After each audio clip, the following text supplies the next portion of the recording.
hard thuds against the wood, one after another, violent, desperate. Then her voice, that voice I'd learned to dread over 2 years of hell. "Open this door, you old deadweight! Open it right now, or I swear I'm kicking it in!"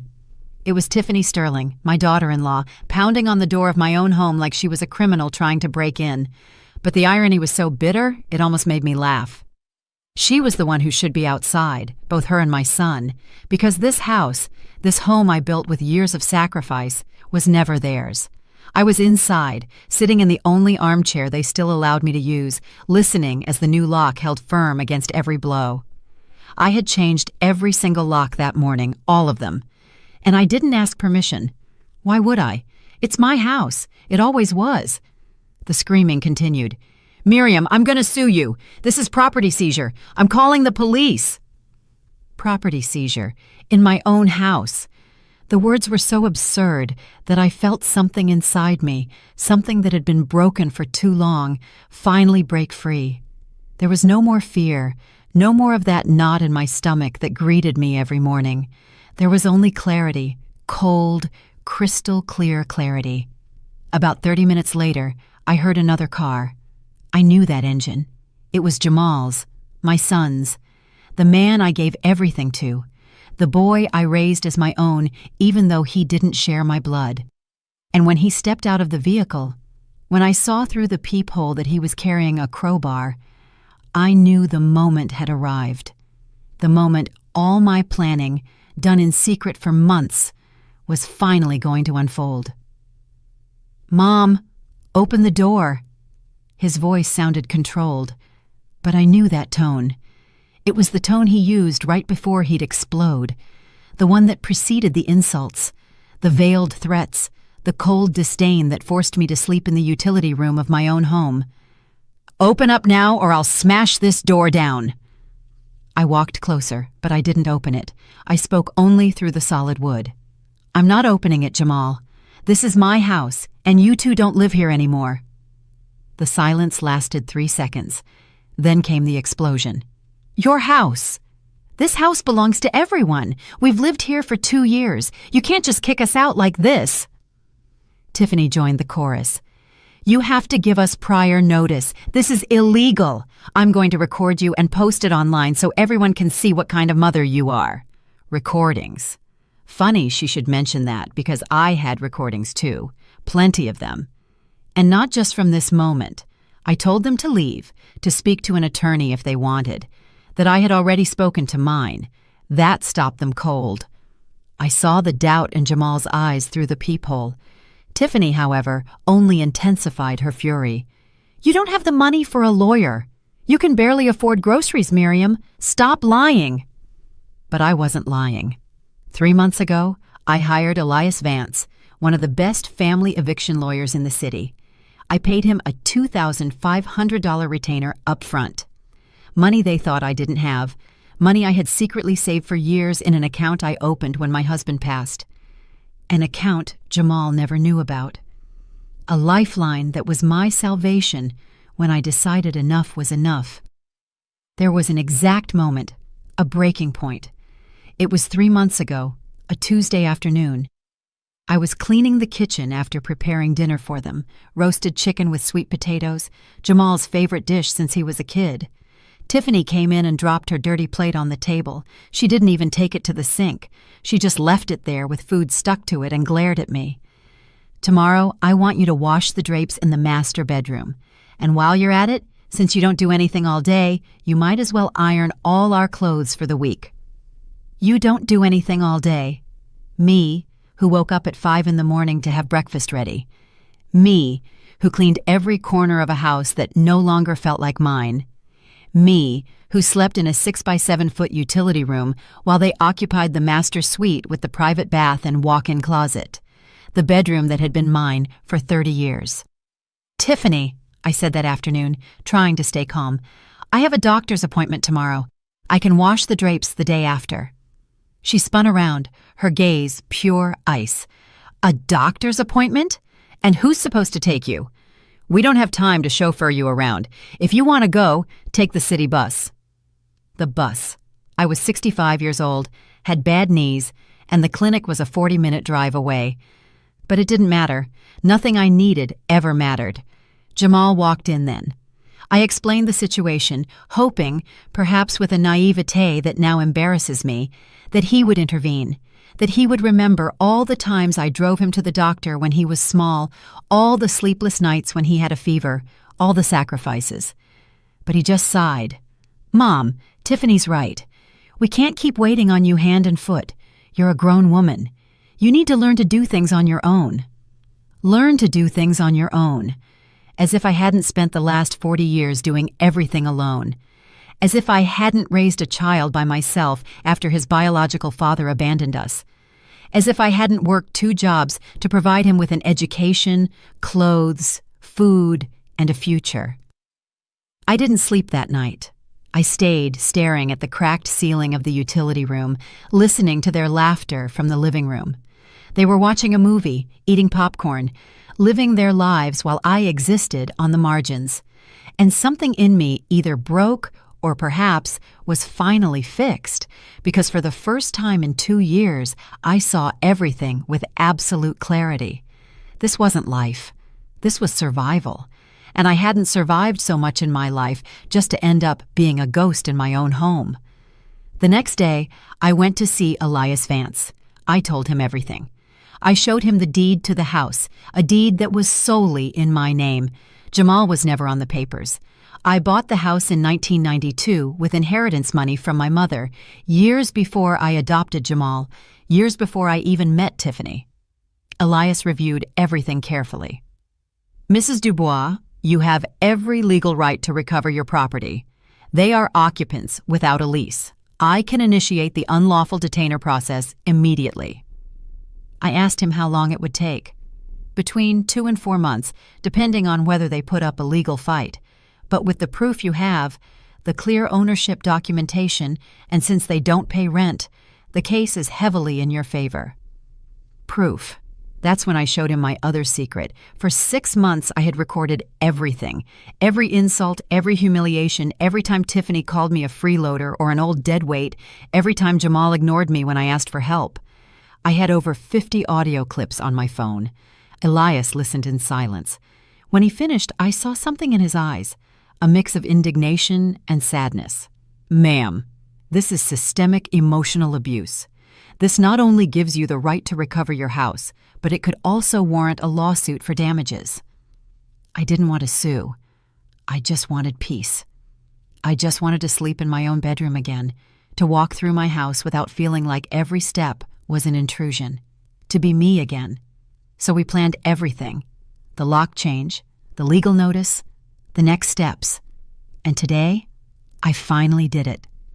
The pounding on the door continued, but now it didn't scare me, because for the first time in 2 years, I was the one in control.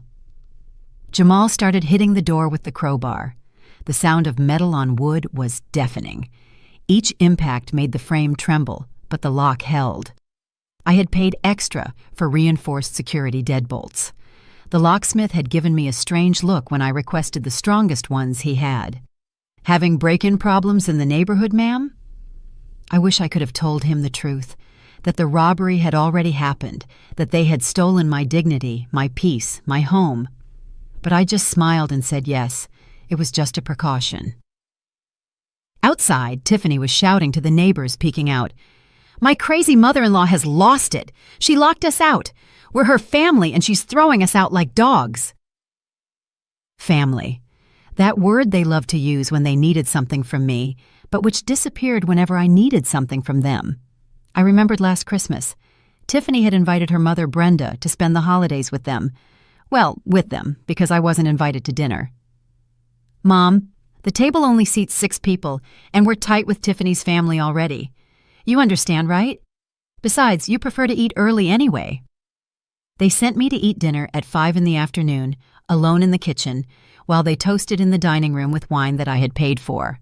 Because that never changed. Even though they treated me like a maid, even though they humiliated me daily, I was still paying the house utilities. The electricity, the water, the gas, the internet, everything came out of my $1,800 monthly Social Security benefit. an amount Jamal considered enough for me to contribute since you live here for free. Free in my own house. The lock finally gave a little. Jamal noticed and pounded harder. The door is almost down.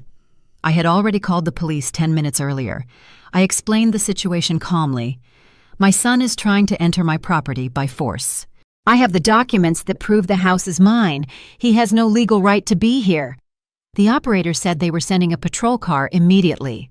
But before they arrived, something changed outside. I heard the voice of another neighbor, Mr. Lewis, the gentleman who lived 3 houses down.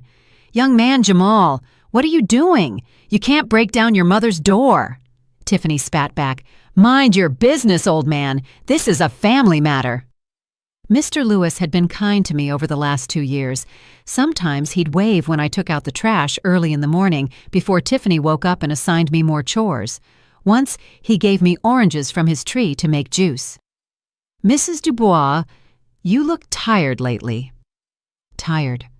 Such a small word to describe the exhaustion of living in your own home like a ghost. Mr. Lewis insisted. "But you're damaging private property. I'm going to have to call the police." Jamal stopped hitting the door. "We already called them. She's the one who committed a crime. She locked us out without warning." Without warning, as if 2 years of abuse hadn't been warning enough. The sirens arrived 5 minutes later. 2 patrol cars, 4 officers. Tiffany rushed toward them with tears that appeared from nowhere. An impressive talent. She could cry in 3 seconds when it suited her. "Officers, thank God. My mother-in-law threw us out onto the street. We live here. This is our house." One of the officers, a man in his 40s with a tired expression, looked at Jamal with the crowbar in his hand. "Sir, put that down immediately." Jamal obeyed, but with contained rage. "Officer, my mother changed the locks without telling us. We live here. She can't just kick us out." The officer approached the door and knocked. "Ma'am, could you open the door, please?" I opened it slowly. The officers looked at me, a 65-year-old black woman, thin, with gray hair pulled back in a simple bun. They probably saw what everyone else saw, a frail, perhaps confused, old lady. But I wasn't confused. For the first time in years, I had absolute clarity. "Officers, this is my house. I can show you the documents." I went to retrieve the folder I had prepared. The property deed, utility receipts in my name, everything perfectly organized thanks to Elias. The officer reviewed every paper attentively. Then he looked at Jamal. "Do you pay rent?" Jamal stammered. "She's my mother. Tiffany interrupted. "It's her obligation to give us shelter. We're her family. She can't just throw us out." The officer sighed. He'd seen this before. It was obvious. "Ma'am, if the property is in your name and they neither pay rent nor have a lease, you have the right to ask them to leave. They can seek legal counsel, but they cannot force entry." Tiffany exploded. "This is unbelievable! Call your supervisor! This can't be legal!" The other younger officer intervened. "Ma'am, it is completely legal. The property owner has the right to decide who lives in her house. If you wish to dispute this, you must go to court." Jamal looked at me fixedly, and in his eyes, I saw something that broke my heart. Not regret, not sadness, just calculation. He was thinking of his next move, how to regain control. "Mom," he said in a softer voice, "I understand you're upset, but this is extreme. Where do you expect us to sleep tonight?" I would have given in before. That tone would have made me waver, but not anymore. "Jamal, you have family, you have friends, you have resources. You'll figure something out." Tiffany let out a bitter laugh, full of contempt. "Resources? We have nowhere to go, and this is your fault. I hope you can sleep knowing you left your son on the street." The officers exchanged glances. One of them spoke to me in a low voice. "Ma'am, are you sure about this? We understand it's your right, but he's your son." I looked him straight in the eye. "Officer, for 2 years, I slept in the utility room while they occupied my bedroom. I woke up at 5 every morning to make them breakfast. I cleaned, I cooked, I washed their clothes, and they never once said thank you. They called me a freeloader. They treated me worse than an employee, because at least an employee gets paid and gets a day off. The silence that followed was heavy. The officer nodded slowly. I understand. I'm sorry. Tiffany tried one last time. Miriam, at least let us get our clothes. You can't hold our things hostage. I had already planned for this. All your clothes are packed in suitcases. You can pick them up tomorrow morning with a police presence if you wish, at 10 a.m. Jamal stepped forward. Mom, please, let's talk like adults. I know we've had our differences, but we're family. We can fix this. Differences. He called 2 years of systemic abuse differences. The conversation ended a long time ago, Jamal. Tomorrow at 10, with an officer present, you can retrieve your belongings. The officers escorted Tiffany and Jamal toward their car. She was still shouting. You're going to regret this. I'm going to tell everyone. The whole world is going to know what kind of mother you are. Let her tell everyone. Let her scream it. Because I was going to tell my version too. And I had the proof. 53 recordings, text messages, and witnesses like Mr. Lewis who had seen how they treated me. I closed the door when they left. The silence of the house enveloped me. A different silence. Not the tense silence of tiptoeing around not to bother them. Not the silence of hiding in my own home. It was the silence of peace. For the first time in 730 days, I was alone in my house, and it was glorious. I sat down on the living room sofa, the couch I hadn't dared to sit on for months because Tiffany said it was her space. I poured myself a cup of tea. I turned on the TV to the channel I wanted, not the one they chose. And then the tears came. I cried like I hadn't cried in years. Tears of release. Tears for all the time lost, for all the dignity I had allowed them to take from me. At 11 that night, my phone rang. It was Jamal. I didn't answer. He called 4 more times. On the 5th attempt, I picked up. What do you want? My voice sounded colder than I expected. Mom, we're in a hotel. Do you know how much this costs? $120 a night. We can't afford this for long. I lived on $1,800 a month and paid all the house utilities, but he couldn't afford a hotel for a few days. Then find something more affordable or stay with Tiffany's family. Silence. Then his voice hardened. This isn't over. I spoke to a lawyer. He says I can sue you for illegal eviction. I smiled. He couldn't see me, but I smiled. Jamal, I spoke to an attorney 3 months ago, and he says I have every right on my side. So if you want to go to court, go ahead. I have documents, I have proof, I have everything I need. He hung up. He didn't call again, but he did send me text messages, dozens of them, some pleading, Mom, I know things haven't been easy, but I don't deserve this. I'm your son. Others threatening, you're going to end up alone. No one will want to help you when you're old and need something. I hope this was worth it. And the worst ones, the ones that revealed who he truly was. I should have left you in that retirement home when Tiffany suggested it a year ago. At least there you'd be with people your own age and not getting in the way. I saved every message, every screenshot, all archived, because I knew this was just the beginning. The next day, they arrived promptly at 10. With them came Brenda, Tiffany's mother, a sharp-faced woman with a hawk's glare. I always disliked her, and she me. From day one, she made it clear that I wasn't good enough for her daughter, that Jamal should have married someone of higher standing. The accompanying officer was different from yesterday's, younger, less patient. Mrs. Dubois, they are going in to retrieve their belongings. Is everything packed?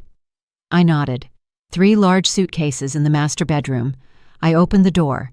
They stormed in like a hurricane. Tiffany didn't even look at me. She went straight to the room. Brenda, however, stopped right in front of me. You should be ashamed throwing out your own son. What kind of mother are you? I looked at her without blinking. A mother who got tired of being treated like trash in her own home. Did Tiffany tell you how she spoke to me? Did Jamal mention that I slept in the utility room? Brenda scoffed. Exaggerations. You were always dramatic. My daughter tells me everything. She says you're the one who causes problems, who refuses to help, that you're selfish. Selfish. For wanting a hot meal, for wanting to sleep in my own bed, for wanting to be spoken to with respect. Believe what you want, Brenda. Your opinion no longer matters to me. Tiffany came out of the room shouting, "Clothes are missing, my coral dress isn't here, and Jamal's shoes aren't either." I had packed everything that was theirs, but I checked again. The coral dress was in the third suitcase. The shoes were there too. I showed them to her. Tiffany grabbed them angrily. "You must have hidden them, on purpose!" Jamal walked through the house as if taking inventory, touching furniture, looking at paintings. "Mom, we need to talk about the furniture. We bought some of it." False. All the furniture was mine. Some of it was 30 years old. Others I bought before he even came into my life.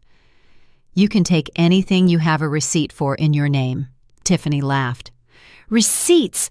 Who keeps receipts from years ago?" "I do. I kept them all in a folder in my closet because I learned long ago that in this world, you need proof of everything." "Then you can't take anything," Brenda intervened. "This is ridiculous. Jamal, call your lawyer. She can't do this." The officer was losing his patience. "Ladies and gentlemen, if there are no receipts, the furniture stays with the property owner. Finish packing your clothes and leave." Tiffany pulled out her phone. "I'm recording this. I want the whole world to see how you treat us." "Go ahead, record, because I have recordings too. 53 audio clips that prove exactly how you treated me." But I didn't say it. I just looked at her as she pointed the camera at me. Here she is, Miriam Dubois, the worst mother-in-law in the world. The worst mother, throwing her son out onto the street like a stranger, heartless, soulless. She spoke for her phone, for her social media followers, because Tiffany was one of those people. She lived for social media, for the likes, for the validation of strangers. She had nearly 10,000 followers. She posted pictures of her perfect life, her perfect marriage, her perfect family, but she never included me in those photos. I was the dirty secret, the inconvenient mother-in-law who lived in the back room. They finished packing. 3 suitcases, 2 boxes. It was little, much less than they expected to take. Tiffany tried to enter the kitchen. "I'm taking the blender. My mother gave it to me." Another lie. I bought that blender 5 years ago, on sale for $40. I remembered it perfectly. "You're not taking anything from the kitchen." Tiffany spun toward the officer. "See how she is? She's a tyrant." The officer sighed. "Ma'am, if you can't prove the item is yours, you can't take it now. Please leave the property." I watched them load the suitcases into the car. Brenda gave me one last look of pure hatred. "You're going to die alone, Miriam, alone and regretful." I closed the door before she finished speaking. The officer lingered for a moment. "Ma'am, you're going to be okay. Sometimes these situations get messy." I nodded. "I'll be fine, officer. Thank you for your help." When he left, I walked through my house again. Every step felt different, like I was rediscovering spaces I had forgotten were mine. I entered the master bedroom. My bedroom. The bed was unmade. Clothes were thrown on the floor, open perfume bottles on the dresser. They lived here as if they were the owners, as if I didn't exist. I started cleaning. I changed the sheets for new ones I had stored. I opened the windows wide, letting the fresh air sweep through, carrying away their scent. The heavy energy they had left impregnated in every corner. I wiped every surface, reorganized the closet, took my clothes from the utility room and hung them where they belonged, in my closet, in my bedroom. That afternoon, I called Elias. "They're gone. They caused a scene, but they left." Elias sounded satisfied. "Perfect, Mrs. Dubois. Now comes the legal part. They will try something. Mentally prepare yourself for what's next." He was right. At 6 p.m, I received an email. It was from a lawyer representing Jamal and Tiffany. The tone was aggressive, threatening. It demanded that I allow them to return to the house immediately.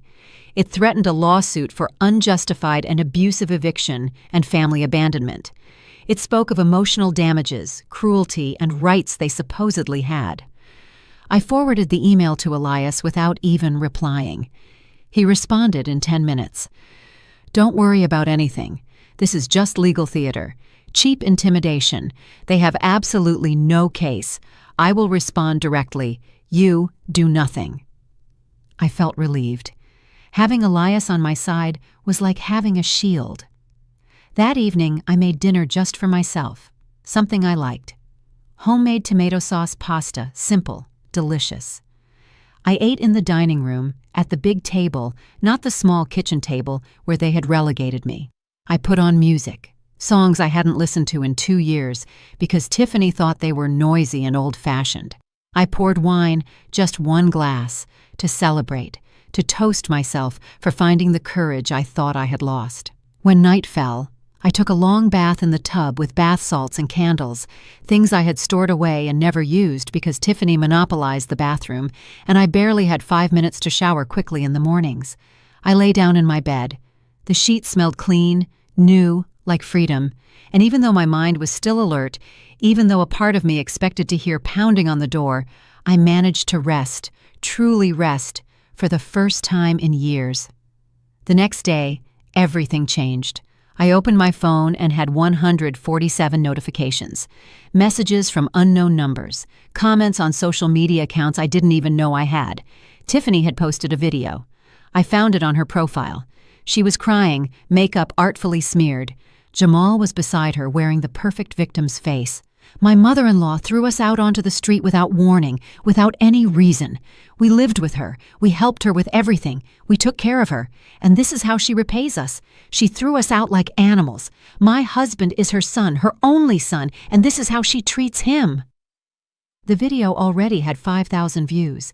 The comments were a river of indignation. What a horrible woman. Old people get cruel and selfish. Poor kids, so young and already suffering like this. They should sue her. But there were also other comments. Fewer, but they were there. Why did she throw them out? There has to be a reason. Something doesn't add up in this story. Tiffany responded to each one, building her narrative. She's a complicated, manipulative woman. We could never please her. We did everything for her, everything. And she only caused problems. She treated us badly. She blamed us for everything. Living with her was hell. I read every comment, every lie, every poisoned word, and something inside me burned. It wasn't rage. It was pure, crystal-clear determination. I called Elias immediately. "Did you see the video?" His voice sounded calm. "Yes, Mrs. Dubois, I saw it, and it's exactly what we expected. They are digging their own grave." I asked him what I should do. "Nothing for now. Let them talk. Let them lie.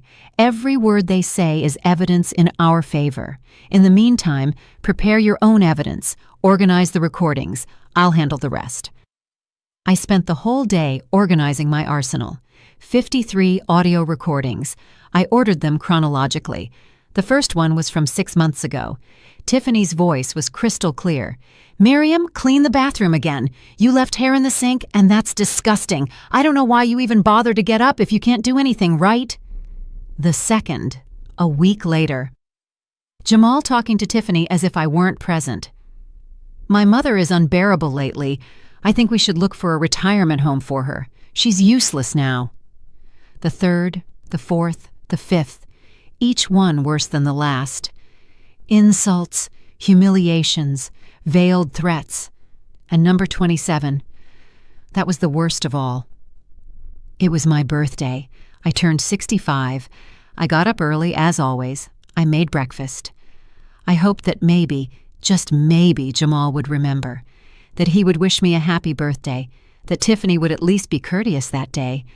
But no, they ate breakfast in silence. They left for work without a word.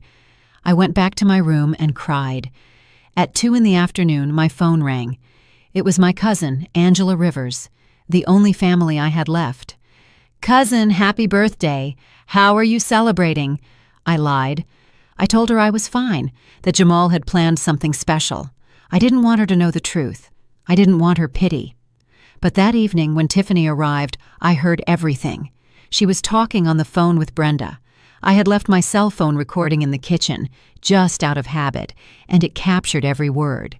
"Yeah, Mom, it's her birthday today." No, we didn't say anything. Why bother? She'll just get sentimental and annoying. Besides, she never does anything for us. Why should we celebrate her? Tiffany's voice was cold, scornful, cruel. And then she laughed. Jamal says the best gift we can give her is to ignore her. That way, she understands she's not important anymore. Listening to that recording now, months later, still hurt, but it no longer broke me, because now I had power. Now I had control. Elias had taught me something important. Vengeance isn't emotional, Mrs. Dubois. It's strategic, it's cold, it's calculated, and it's legal. While I organized the evidence, the phone rang again. It was an unknown number. I answered cautiously. Mrs. Dubois? It was a woman's voice, young, nervous. Yes, who is this? There was a pause. My name is Keisha.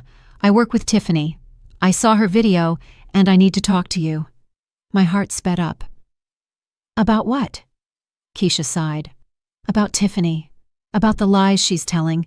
I know the truth, and I think you deserve for someone to defend you. I asked her to come to my house. She arrived an hour later, a girl of about 25, thin, with anxious eyes. She sat in the living room and began to speak. Tiffany always talks bad about you at work. She always says you're a burden, that she hates you, that she wishes you would die so they could have the house. The words hit me, but they didn't surprise me anymore. Keisha continued. 2 months ago, at an office lunch, Tiffany said word for word that she was waiting for you to have an accident or a serious illness. That way, they could admit you to a facility and forget about you. We all went silent. It was horrible to hear her. I asked her why she was telling me this. Because I saw her video, and I know she's lying. Tiffany isn't anyone's victim. Tiffany is cruel, and I can't stand by and watch her destroy your reputation. I asked if she could give a written testimony. She agreed. That same afternoon, we drafted a document, signed, dated, with her contact information. Elias would be thrilled. That statement was golden. The next day, Tiffany's video had 20,000 views. Local media began to cover it. Heartless mother kicks son out onto the street. The headlines were sensational. Yellow journalism, false, but effective. Tiffany had given interviews, crying on camera. Jamal remained silent, letting her speak. He was smarter than I thought. He knew she was the better actress. My phone wouldn't stop ringing. Unknown numbers, reporters, people insulting me. Wretched old woman. Bad mother. Hope you die alone. Each message was a knife, but I didn't respond. Elias had told me to wait, that it wasn't time yet. But then I received a different call. It was my cousin, Angela. Miriam, what is going on? I saw Tiffany's video. Is it true? I told her everything, every detail, every humiliation, every insult, every day of the last 2 years. Angela cried. Cousin, why didn't you tell me? Why did you suffer alone? Because I was ashamed. Because admitting that my own son treated me that way was admitting that I had failed as a mother, that everything I did for him meant nothing. Angela was angry. I'm going to publish the truth. I'm going to defend you. I asked her to wait, to trust me, that I had a plan. That week was the hardest. Tiffany posted daily videos. Update. We are still homeless. My mother-in-law isn't answering our calls. She blocked us everywhere. We don't know what to do. Lies. They were staying at Brenda's house. I knew because Mr. Lewis told me. His niece lived on the same street. She had seen them. But Tiffany built her narrative of a homeless victim, and people believed her. Her followers grew to 15,000, then 20,000. She became a minor celebrity of family drama. I received serious threats. We're going to find you, old lady. You deserve to have your house burned down. I called the police. They made a report and increased patrols on my street. Mr. Lewis offered to watch out for me. Mrs. Dubois, I've got your back. Don't worry. Good people still existed. In the midst of all the hatred, there was still kindness. Elias finally called me. "It's time, Mrs. Dubois. They've had enough rope. Now we're going to use it to hang them." Metaphorically, of course. He explained the plan. I would create my own video, but not an emotional one, not crying. I would be calm, serene, with facts, with evidence, with documents. You're going to destroy their narrative with the truth, and the truth always wins. I spent 2 days preparing. I wrote a script, I rehearsed it, Elias reviewed it. Perfect, concise, devastating. I sat in front of my phone, pressed record, and started speaking. My name is Miriam Dubois. I am 65 years old, and this is my side of the story. My voice was firm, clear, with no tears, no drama, just cold, hard truth. The house that I supposedly threw my son out of is my property, purchased by me in 1992. Here is the deed. I showed the document to the camera. Jamal never paid rent, never contributed to the utilities. I paid for everything with my $1,800 monthly Social Security benefit. I showed the receipts, months of receipts, all in my name. For 2 years, I lived in the utility room of my own house while they occupied the master suite. I woke up at 5 a.m. to prepare their breakfast. I cleaned, I cooked, I washed their clothes, and I never received a thank you, only insults. I paused. I let the words sink in. Tiffany called me a deadweight, an old freeloader. She said I was useless, that I should go to a retirement home. And my son, Jamal, never defended me.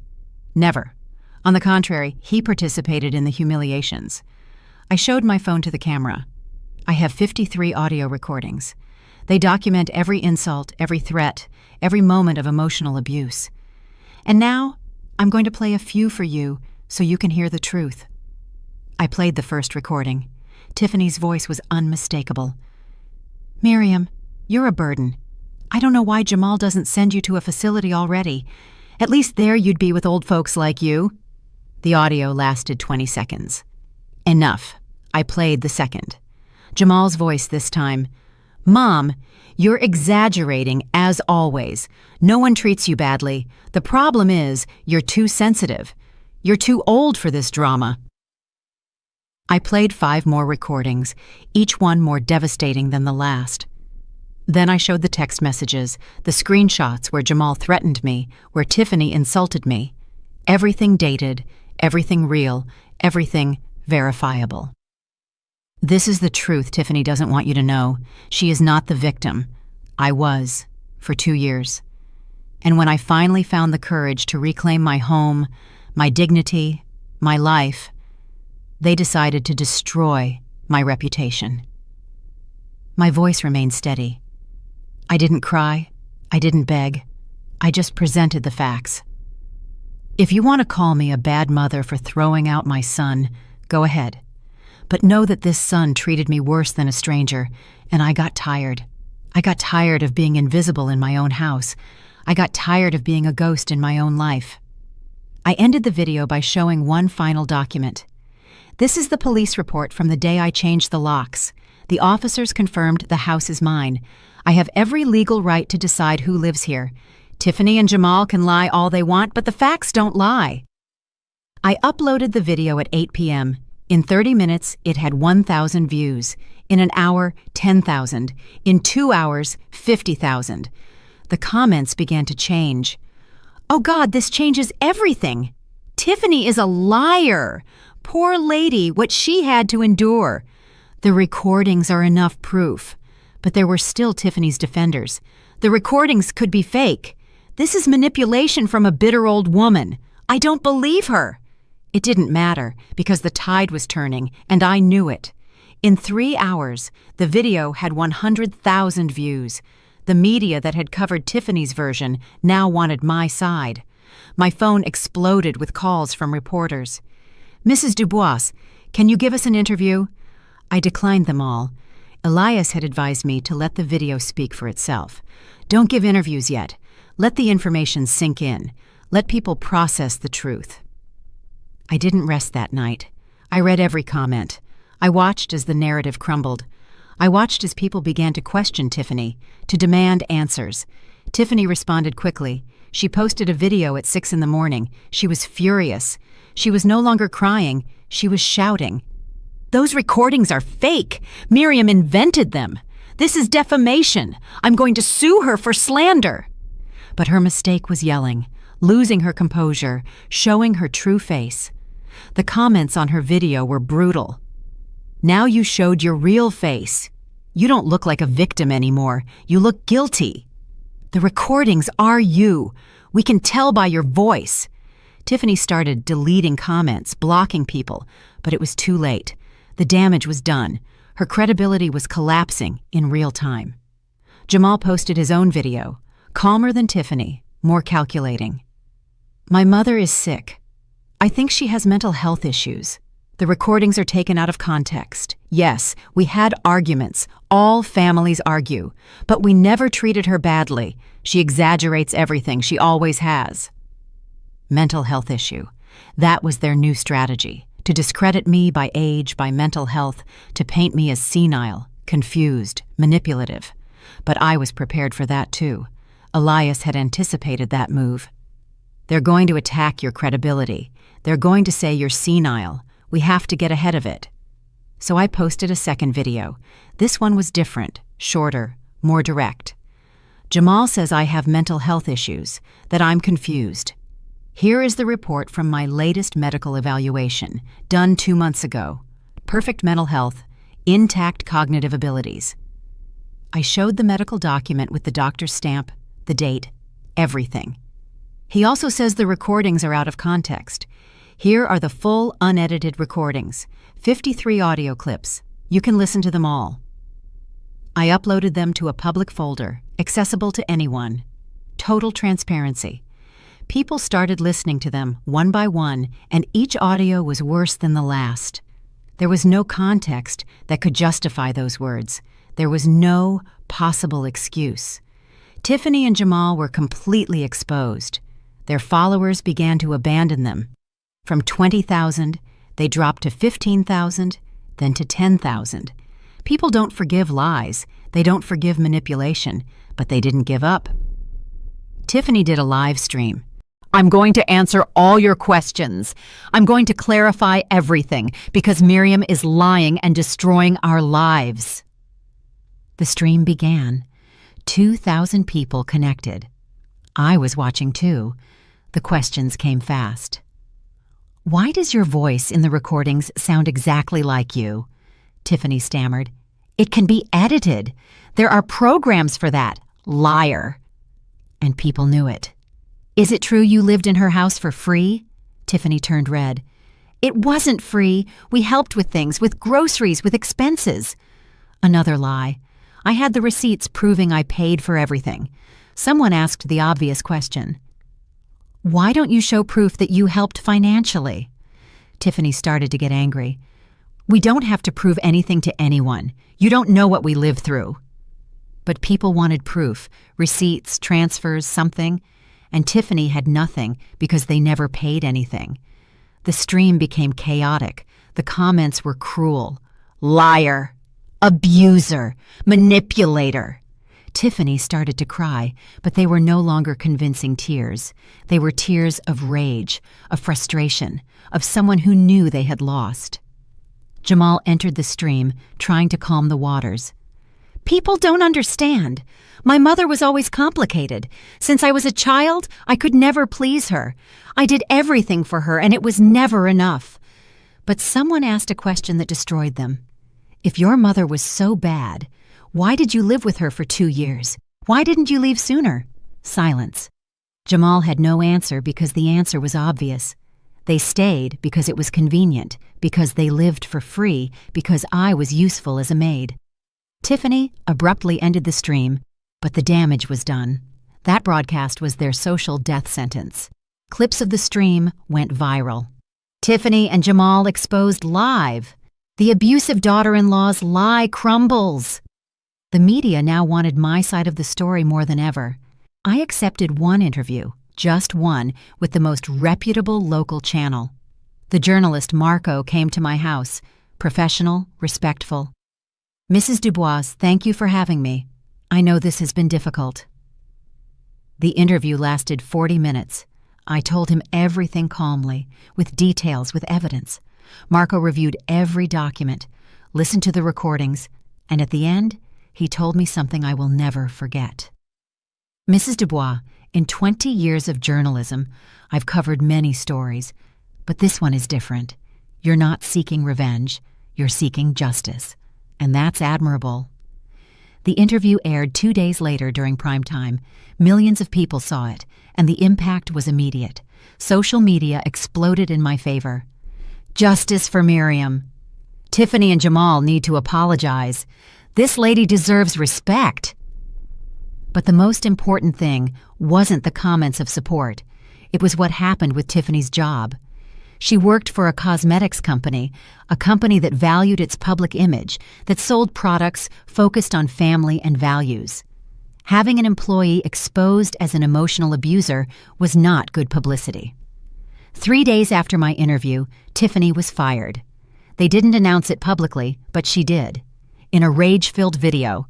They fired me because of Miriam, because of her lies, because of her hate campaign against me. I lost my job, my reputation, everything.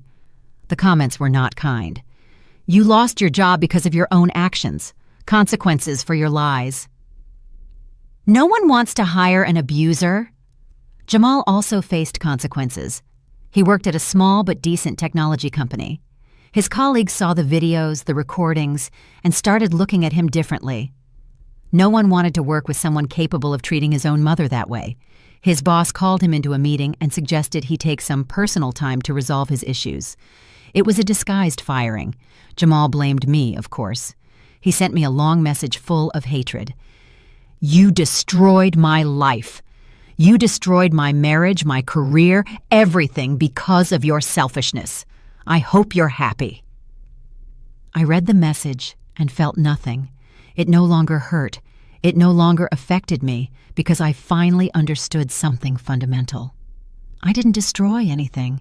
They did it themselves, with their actions, with their words, with their cruelty. I only exposed the truth, and the truth has consequences. Elias called me that week. Mrs. Dubois, I have good news. Their lawyer withdrew the lawsuit. They have no case and they know it, and they don't want to expose themselves further in court. I felt immense relief. So it's over? Elias laughed. Not exactly. Now we are going to sue them. He explained the plan. We were going to sue for damages, emotional abuse, and defamation after they published their lying videos. With the proof we have, we can easily win, and they will have to compensate you financially. I wasn't sure. Elias, I don't want their money. I just want peace. Elias was firm. Ma'am, this isn't just about the money. It's about setting a precedent. It's about making them understand that actions have real consequences. And besides, you deserve that compensation after everything you suffered. He was right. We proceeded with the lawsuit. The papers were served to Tiffany and Jamal a week later. Their reaction was predictable. Tiffany posted another video. Now Miriam is suing us. She wants to take every last dime. See, she's the abuser, not us. But no one believed her anymore. Her followers were fewer than 5,000, and most were trolls or people following the drama for entertainment. Public opinion was completely on my side. While we waited for the court date, something unexpected happened. Brenda, Tiffany's mother, appeared at my house unannounced. She knocked on the door on a Tuesday afternoon. When I opened it and saw her, my first instinct was to close it, but something in her expression stopped me. It wasn't her usual haughtiness. It was something different. Tiredness, perhaps, or defeat. Miriam, I need to talk to you. I let her in. We sat in the living room, the same place where she had insulted me weeks ago. Brenda looked at her hands. I came to ask you to drop the lawsuit. She said it without looking at me. Why would I do that? She finally looked at me. Her eyes were red. Because Tiffany and Jamal are ruined. No job, no money, living with me in one room. If they lose in court, they'll be totally destitute. I felt a pang of something, compassion, pity, but I quickly buried it. Brenda, for 2 years they ruined me, and no one came to ask them to stop. No one. Brenda nodded slowly. I know, and I regret it. I should have intervened. I should have seen what was happening. But Tiffany is my daughter, and I defended her without question. Now I see the videos, the recordings, and I'm ashamed. My daughter became someone I don't recognize. Or maybe she was always like that and I didn't want to see it. There was a long, heavy silence. Did Tiffany send you to talk to me? Brenda shook her head. No. She doesn't know I'm here. She'll be furious if she finds out. But I needed to come. I needed to tell you I'm sorry, that you were right, and that I understand if you never forgive us. I didn't expect that. I didn't expect Brenda, of all people, to come and apologize. I won't withdraw the lawsuit. Brenda closed her eyes. I understand. She got up to leave, but before reaching the door, she turned around. One more thing. Tiffany is pregnant. The world stopped. What? Brenda nodded. 3 months. She hasn't made it public because she knows how it would look, but I thought you should know. She left without saying another word. I stayed seated in the living room processing the information. Tiffany was pregnant. I was going to be a grandmother, or I would have been under normal circumstances. But these were not normal circumstances. I called Elias. I told him. Does that change anything legally? Elias was clear. No. Pregnancy is no excuse for the abuse they committed. The case continues. He was right, but something churned inside me. An innocent baby, without fault. What kind of life would he have with Tiffany and Jamal as parents? Would the cycle repeat? That night, I thought a lot about motherhood, about family, about what it truly means to love someone. I adopted Jamal when he was 5 years old. His biological mother, my distant cousin, died in an accident. His father was unknown. No one else wanted to take him. So I did. I gave him my last name, my house, my life. I raised him as my own. I gave him everything I could: education, love, stability. But somewhere along the way, something went wrong. Or maybe it was always wrong and I didn't see it. Maybe I should have been stricter, firmer. Maybe I spoiled him. Those questions tormented me. Was I a bad mother? Is it my fault Jamal turned into who he is? But then I remembered the recordings, the words, the contempt, and I knew that no, I didn't force him to treat me that way. I didn't force him to allow Tiffany to humiliate me. Those were his decisions, and he had to live with the consequences. The court date arrived 2 months later. Elias accompanied me. We entered the courtroom. Tiffany and Jamal were already there with their lawyer, a young man who looked uncomfortable. Tiffany looked at me with pure hatred. Her belly was already showing. Jamal didn't even turn around. The hearing began. Elias presented our case. He played the recordings, showed the documents, presented the testimonies. Keisha, my witness, testified about Tiffany's conversations at work. Mr. Lewis testified about what he had seen. The evidence was overwhelming. Their lawyer tried to argue that the recordings violated their privacy, that I had obtained them illegally. Elias dismantled his argument in seconds. The recordings were made on Mrs. Dubois's property, in her own home. It is completely legal. Then they tried the emotional angle. My client is pregnant. The stress of this trial is affecting her health. The judge looked at Tiffany. That is regrettable, but it does not absolve you of responsibility for your actions. The hearing lasted 3 hours. In the end, the judge ruled in favor of the plaintiff. Judgment for the plaintiff, Mrs. Miriam Dubois. The defendants shall pay $30,000 in compensation for emotional distress and defamation. Tiffany screamed. We don't have that money. This is unfair. The judge struck his gavel. You may establish a payment plan. Next case. We left the court. Tiffany was crying in the hallway. Jamal was comforting her, but his face was pale, defeated. They saw me, and Tiffany lunged toward me. Elias stepped between us.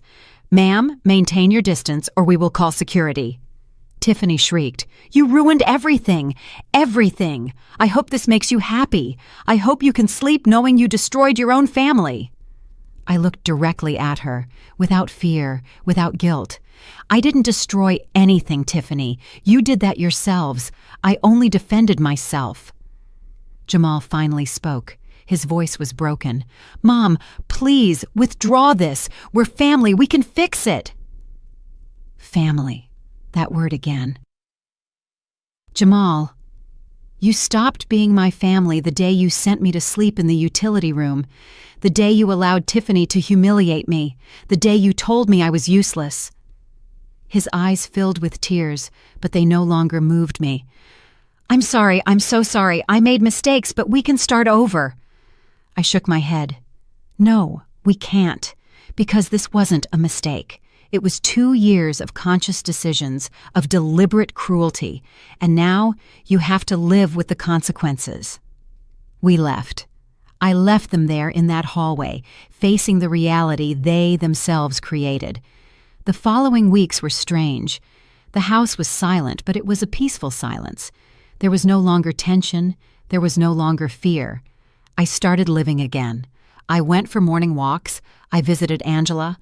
I bought flowers to decorate the living room, simple things I had forgotten how to do. One day, while organizing the closet, I found an old box. Photos of Jamal as a child, his first day of school, his graduation, Christmases, birthdays, happy moments that now seemed like they belonged to another life, another person.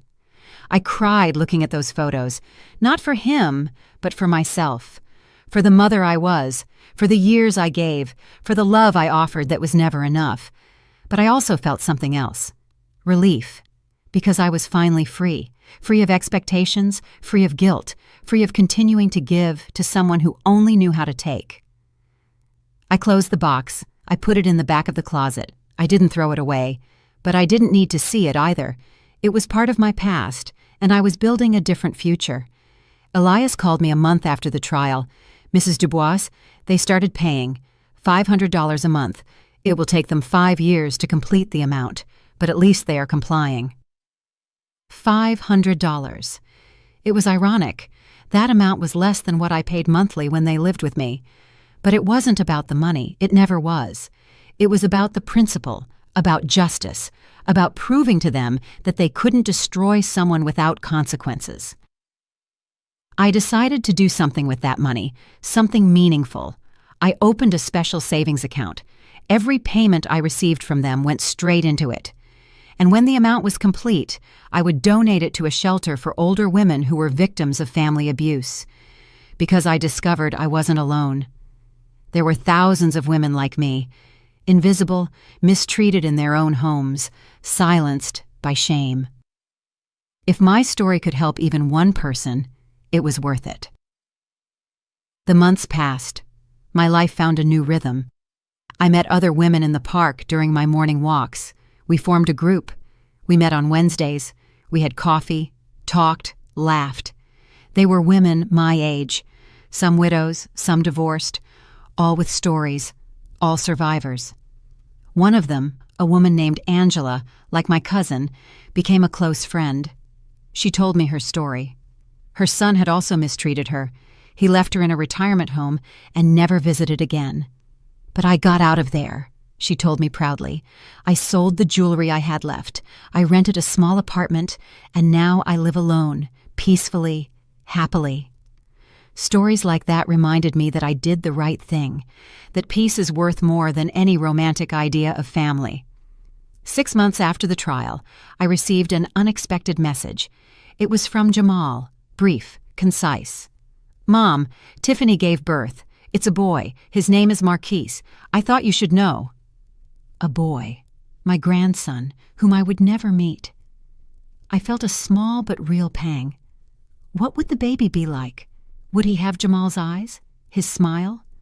But then I thought of Tiffany, of how she spoke about me, of how she treated me, and I knew that boy would grow up hearing lies about me, that Tiffany would fill him with poison, that he would never have the chance to know my side. It hurt, but it was the reality. I didn't reply to the message. There was nothing to say. 2 weeks later, Jamal sent a photo. The baby was beautiful, small, perfect, innocent. I looked at that photo for a long time, and finally, I wrote a reply. "Congratulations. I hope you are good parents, better than you were to me." It was the only thing I could say. Jamal didn't respond. The months passed, the first year, then the second. Life continued. I sold the house, too many bitter memories, too many shadows in every corner. I bought a smaller apartment, modern, bright, in a building with security, with friendly neighbors, overlooking a park. It was perfect, exactly what I needed. With the money left over from the sale, I took a trip, something I always wanted to do, but never could. I went to Spain, my grandparents' country. I visited small towns. I ate delicious food. I walked through ancient streets. I met people. I talked. I laughed. I lived. And for the first time in decades, I felt complete. Not as a mother, not as a grandmother, just as Miriam, as a woman, as a human being with self-worth. When I returned, I resumed my routine, my walks, my friends, my support group.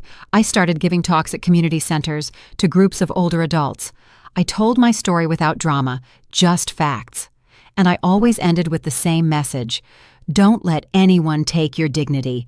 No matter who they are, family, friends, anyone, your peace of mind is worth more than any toxic relationship. The responses were always the same. Women crying, thanking me, telling me their own stories. My daughter treats me like that. My son stole my savings. My daughter-in-law ignores me. Devastating stories, but also stories of hope, of women who decided to change, who said enough, who reclaimed their lives. One afternoon, after one of those talks, a young woman approached me. She must have been about 30, nervous. "Mrs. Dubois, can I talk to you?" I nodded. We sat on a bench. "I'm like Tiffany," she began. My heart sped up. "I treat my mother-in-law badly. I say horrible things to her. And after hearing your story, I realized what I'm doing." Tears streamed down her face. "I don't want to be that person. I don't want my mother-in-law to have to do what you did in 20 years. I listened to her. I gave her advice. I suggested therapy, family mediation, honest communication. She left feeling calmer, with hope, and I felt something strange, satisfaction, because my pain, my story, was helping to prevent others from suffering the same. It was creating real change. 3 years after the trial, the payments ended. $30,000 complete. I donated it, as promised. The shelter used the money to expand its facilities, to help more women. They invited me to the inauguration. The inauguration was beautiful. Women of all ages, different stories, but similar pain. The shelter director introduced me to everyone. "This is Miriam. Thanks to her generosity, we were able to expand and help 50 more women every year." The applause overwhelmed me. I never sought recognition. I just wanted something good to come out of all that suffering. After the event, an older woman approached me. She must have been 70, perhaps, her face marked by time and pain. "Thank you," she simply said. "My son used to hit me. He took my Social Security checks. But they helped me here. They gave me shelter, legal support, and now I have my own apartment, my own life." I hugged her and cried with her, because I understood exactly what it meant to reclaim your life after it had been taken from you. That day confirmed something I already knew. I had made the right decision. Every step, every action, everything had been worth it. 4 years after changing those locks, my life was completely different, unrecognizable. I had peace. I had purpose. I had true friends. I had self-respect. One April afternoon, while having coffee on my balcony, the doorbell rang. I wasn't expecting visitors. When I opened it, I almost fell over. It was Jamal. He had aged. His face had lines I didn't remember. His hair was streaked with gray. He looked tired, defeated. "Mom," he said softly. "Can I come in?" All the alarms in my head went off, but something in his gaze was different. There was no arrogance, no calculation, only exhaustion. I let him in. We sat in the living room. The silence was heavy. "How did you know my address?" I had been careful not to share it. Angela gave it to me. I begged her. I told her I needed to see you. My cousin. We would have a conversation later. What do you want, Jamal? He took a deep breath. I came to apologize, truly. No excuses, no justifications.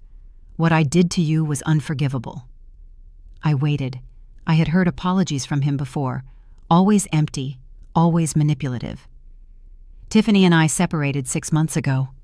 That surprised me. It turns out she was as cruel to me as she was to you. Worse even.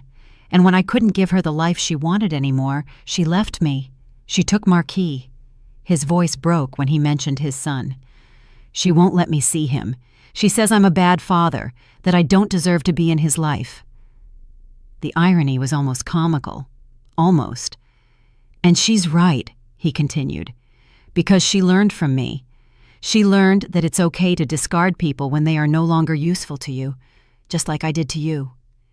Tears streamed down his face, real ones, not feigned.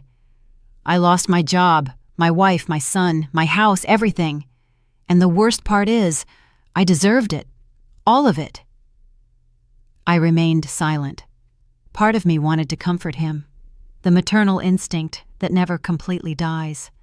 But another part, the part that had learned to protect itself, remained firm. Why are you telling me this now? Jamal looked at me directly.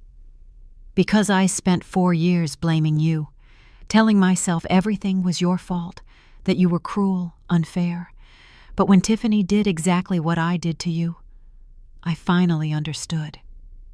He wiped his tears. I understood the pain, the humiliation, the feeling of being invisible in your own life, and I realized I was a monster to you. There was a long, heavy silence. I don't expect you to forgive me, he continued. I know I don't deserve your forgiveness.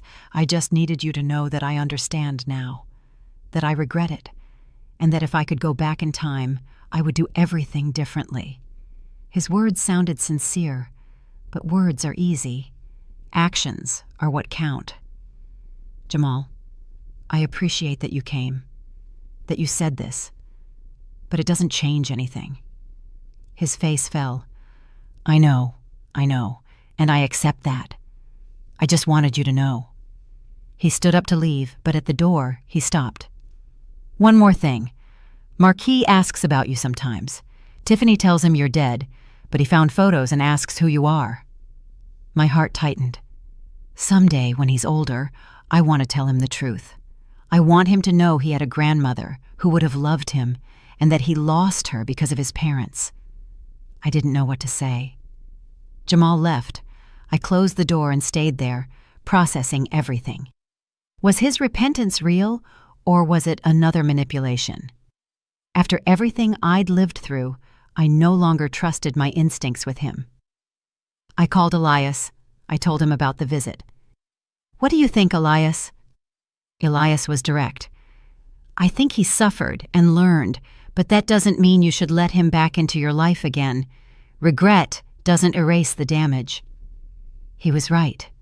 Forgiveness doesn't mean reconciliation. You can forgive and still maintain distance. You can let go of the hatred without opening the door. That night, I thought a lot about Marquis, my grandson, a 4-year-old boy growing up without knowing me, believing I was dead. It was unfair to him, but there was nothing I could do, not without getting involved in the drama again. And I had worked too hard for my peace to risk it. I made a decision. I wrote a letter, not for Jamal, but for Marquis. A letter he could read when he was older, when he could understand. I told him my side of the story, without hatred, without blame, just facts. I told him how much I would have loved him, how much I wished to know him, but I also explained why I couldn't. I let him know that it wasn't his fault, that adult problems are not the responsibility of children. I sealed the letter. I put it in a folder with instructions for Angela. If anything happened to me, she was to give it to Marquis when he turned 18. It was the only thing I could do, my gift to a grandson I might never know. The months passed. Jamal didn't contact me again. I respected that. But one day, I received a package in the mail. Inside were photos of Marquis, on his first day of school, on his birthday, playing in the park, and a note from Jamal. "I thought you would want to see him grow up, even from afar. I'll send photos every 6 months. You don't have to reply. I just want you to know that you exist for him, even if you can't be present." I put the photos in a new album, and every 6 months, more arrived. Marquis growing, smiling, living. It was bittersweet to see what I had lost, but also beautiful to know that he existed, that he carried my blood, even if not my last name. 5 years after that first day, I changed the locks. My life had found balance, deep peace. It wasn't the life I imagined. I didn't have the family I dreamed of. But I had something better. I had dignity, freedom, self-respect. My talks at community centers grew. They asked me to write a book. "Your story needs to be told," they said. At first I resisted. Who would want to read about an old woman throwing out her son? But then I understood. It wasn't about throwing anyone out.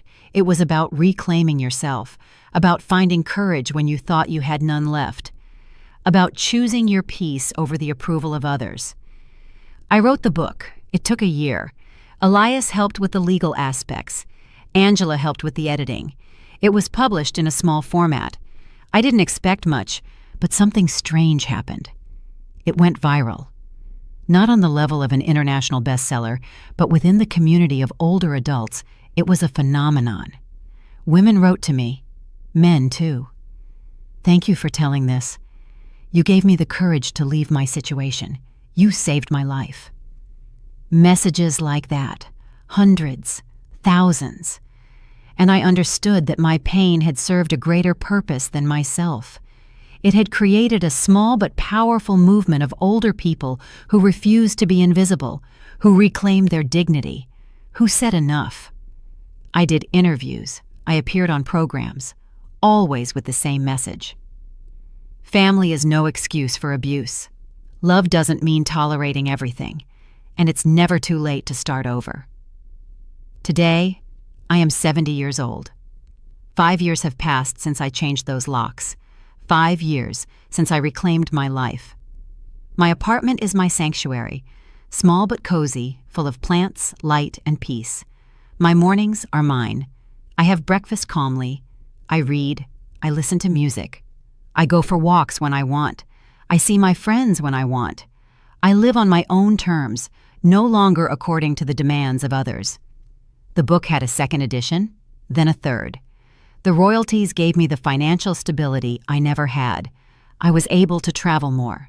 I saw Italy, France, Portugal, places that only existed in magazines now existed in my memories, in my photos, in my lived experience. I expanded my work with the shelter. I am now on the board of directors. We help hundreds of women every year. We give them legal tools, emotional support, practical resources, and above all, we give them hope. The hope that they are not alone, that they can leave, that there is life after abuse. Some of those women became close friends. We formed a community. We support each other. We celebrate birthdays together, holidays. We created our own family, a chosen one based on mutual respect, genuine affection, and reciprocity. Last month, I received an unexpected message. It was from Tiffany, after 5 years of total silence. "Miriam, I know I have no right to ask you for anything, but I need to talk to you. It's about Marquis." My first instinct was to ignore it, to block her, but the mention of Marquis stopped me. I agreed to a phone call. Only that. Tiffany sounded different. Her voice had lost that cruel edge. She sounded tired, even humble. "Thank you for answering. I know I don't deserve it." I waited in silence. Marquis is 8 years old now. He's a bright, sensitive boy, and he asks questions. Questions about family, about grandparents, about roots. Tiffany paused. "I lied to him for years. I told him he had no grandmothers, that both had died. But he found the book, your book, and saw your picture." My breath hitched. "He asked if you were his grandmother, and I couldn't keep lying. I told him the truth, part of it at least." Tiffany sobbed softly. He asked why he didn't know you, why you weren't in his life, and I didn't know what to tell him without admitting it was my fault. I asked her what exactly she wanted. I don't know if it's fair to ask this, but Marcus wants to meet you. He read parts of the book, the age-appropriate parts, and he says he wants to meet the brave grandma. Brave grandma. Those words broke my heart. Tiffany, what you did to me, what Jamal allowed was devastating. I don't know if I can open that door. Tiffany sniffled. I completely understand, and if you say no, I'll respect it. But Miriam, I've changed. Therapy helped me see how monstrous I was. I don't expect your forgiveness. I'm just asking you to consider meeting Marquis. He is innocent in all of this. She was right. Marquis was innocent. I told her I would think about it.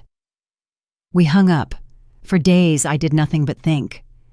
Should I risk my peace to meet my grandson? What if it was a trap? What if Tiffany hadn't really changed? I talked to Elias, to Angela, to my friends at the shelter. They all told me the same thing. Do what your heart tells you, but protect yourself first. I decided on something. I would meet Marquis, but on my terms, on neutral territory with clear boundaries. I called Tiffany. I agree to meet Marquis one time at the city park, this Saturday at 3 p.m. You will be present but at a distance, and if I feel uncomfortable at any point, I will leave without explanation. Tiffany accepted everything. Saturday arrived. My nerves were shot. I got to the park 15 minutes early. I sat on a bench near the fountain. At 3 o'clock exactly, I saw them. Tiffany walked with a boy by the hand. Marquis, dark hair, curious eyes. When he saw me, he stopped. Tiffany told him something. He nodded and walked toward me, alone. My heart was beating so hard I thought it might be heard. You're Miriam? His voice was small but firm. Yes, you're Marquis. He nodded. He sat beside me. There was a silence. Then he spoke. I read your book. Well, Mom read me parts. You were very brave. I didn't know what to say. Thank you, Marquis. He looked at me with those big eyes. Is it true that I'm your grandson? I nodded. Yes, you are my grandson. A huge smile lit up his face. That's good. I always wanted to have a grandma. We spent an hour together. We talked about his school, his friends, his interests. He liked to draw dinosaurs, adventure books. He was bright, sweet, everything Jamal had been as a child, before something went wrong. When it was time to leave, Marquis hugged me tight. Can I see you again? I looked at Tiffany. She nodded from a distance. Yes, Marquis, we can see each other again. His smile said it all. He left with Tiffany, but before going, he turned around. Grandma Miriam, I like you. Grandma Miriam.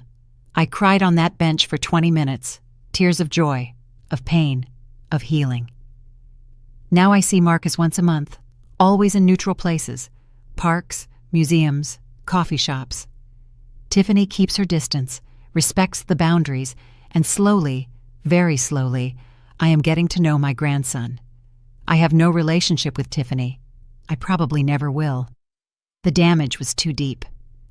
Jamal is not part of my life either. According to Tiffany, he's in therapy, working on himself. I hope it's true. For him, for Marquis. But I don't need his repentance to move on. I already moved on years ago. My life now is full, rich, meaningful. Not in the way I imagined, but perhaps better. Because I built it myself, according to my values, my needs, my dreams. I learned lessons I will never forget. I learned that kindness without limits is self-destruction. That loving someone doesn't mean tolerating everything. That biological family does not guarantee respect or genuine love, and that it is never, ever too late to choose yourself. There are still difficult days where I wonder what would have happened if I had acted differently, if I had been firmer from the beginning, if I had set boundaries sooner. But then I remember, you can't change the past.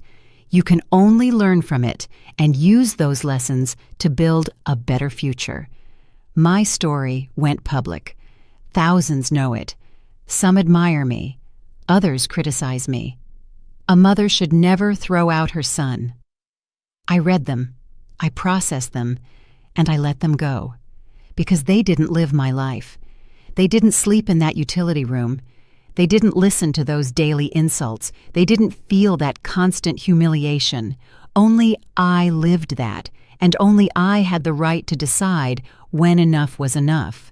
The shelter I helped expand now bears my name, the Miriam Dubois Support Center.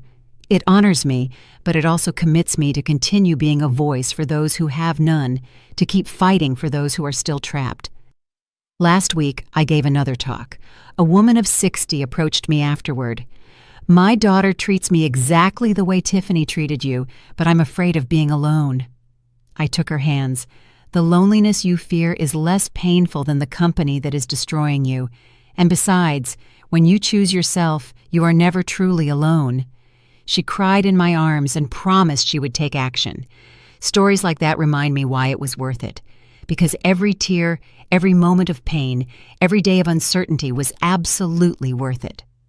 Today, I look out the window of my apartment. The sun is warm, my plants are blooming, my coffee is perfect, and I am at peace, a deep peace, earned with blood, sweat, and tears. But it's mine, completely mine. I don't regret adopting Jamal. I gave him a life he wouldn't have had. I gave him genuine love, opportunities, education. That doesn't change because he chose to be cruel later. My goodness was real. My love was real. The fact that he didn't value it doesn't diminish its validity. I only regret not understanding sooner that kindness should never be practiced at the expense of self-destruction. That loving others begins with loving yourself. That setting boundaries is not selfishness, it is survival. This is my story. A story of loss, but also of rebirth. Of pain, but also of healing. Of being destroyed, but also of rebuilding stronger. And if there is anyone reading this, anyone suffering in silence in their own home, I want you to know something. You are not alone. Your pain is valid, and you have the right to choose your peace over any familial obligation, because in the end, the only thing that truly belongs to us is our dignity. And no one, absolutely no one, has the right to take that away. I reclaimed mine, and you can reclaim yours too. Did you like my story? And which city are you listening from? Let's meet in the comments. If you liked the story, you can support me by sending a super thanks so I can keep bringing more stories like this. Thank you so much for your sweet support. I'm looking forward to your comments on the story. On the screen, you can see 2 new life stories that I highly recommend. There's so much more on my channel. Don't forget to subscribe. See you in the next life story, with love and respect. Did you enjoy my story? What a journey it has been. I truly wonder, what would you have done if you were in my shoes?